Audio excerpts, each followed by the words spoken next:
дар маҷмӯаи варзишии обӣ ва қасри теннис панҷумин мусобиқаи кушоди волейбол миёни бонувон барои дарёфти ҷоми раиси шаҳри Душанбе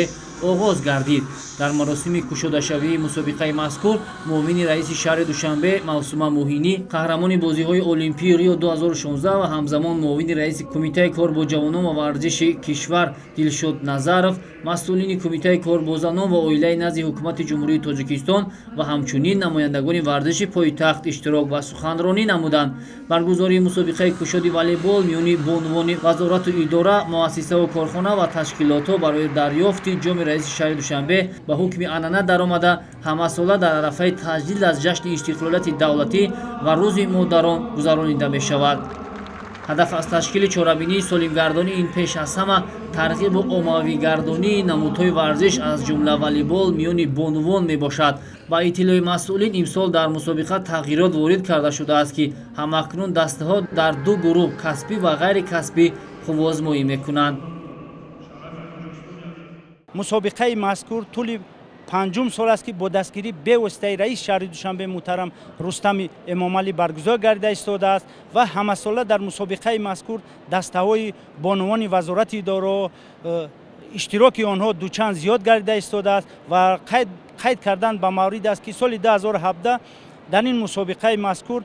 беш аз 17 даста, дар соли 2018 19, дар соли 2019 бошад 22 даста ва дар соли 2020 25 даста ширкат варзиданд ва боиси хушнудист ки дар соли 2021 ин мусобиқа бо қарори раиси шаҳри Душанбе муҳтарам Рустами Эмомалӣ баргузор мегардад. Дар ин чорабинӣ беш аз 32 дастаи бонувони вазорати идораҳо, кумитаҳо ва ташкилоти муассисаҳо баргузор гардида истодааст.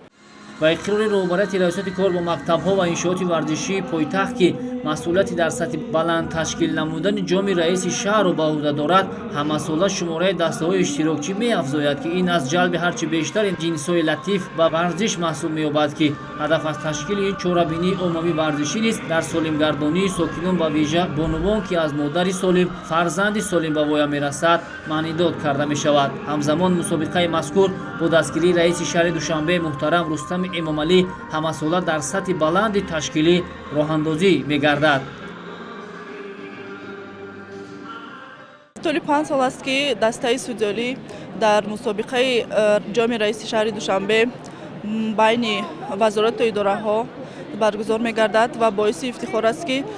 мо занонро ҳамеша дастгирӣ намуда ба ҳаёти солим ҷалб менамоянд. пеш аз мусобиқа мо машқи худро ҳамарӯза тартиб метиҳем. пас аз соати корӣ дар мактаби миёнаи умумии рақами 72 шаҳри Душанбе, то ин ки бо тайёрии хуб дар мусобиқа иштирок варзем. کارمند که هستیم در اداره ها بیشتر می‌نشینیم و این یک اقدام خوب است که 5 سال شد که همین اقدام ما دستگیری میکنیم و در وقت‌های خالگی با ورزش مشغول هستیم. نویگری در این همین سالا پیدا شد که کارمندان کسبی و غیر کسبی نیز در اینجا جدا گردیدند و ما نیز همچون کارمندان غیر کسبی که در اداره ها می‌نشینیم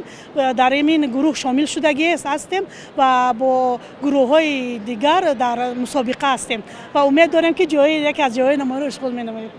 бо дастури раиси шаҳри Душанбе муҳтарам Рустами Эмомалӣ имсол дар мусобиқаи волейбол байни бонувон дастаҳои касбӣ на танҳо аз ҳудуди пойтахт, балки дастаҳои касбии вилояти Мухтори Кӯҳистони Бадахшон, вилоятҳои Суғду Хатлон ва шаҳру ноҳияҳои тобеи марказ низ иштирок меварзанд. бозиҳо то рӯзи 10 март идома мекунад, ки дар Фарҷом ба дастаҳои ғолиб ва иштирокчиёни фаъол ба хотири ҳавасмандгардонии онҳо ҷом, медалу ифтихорнома ва тӯҳфаҳои хотиравӣ дар вазъияти тантанавӣ тақдим карда мешавад.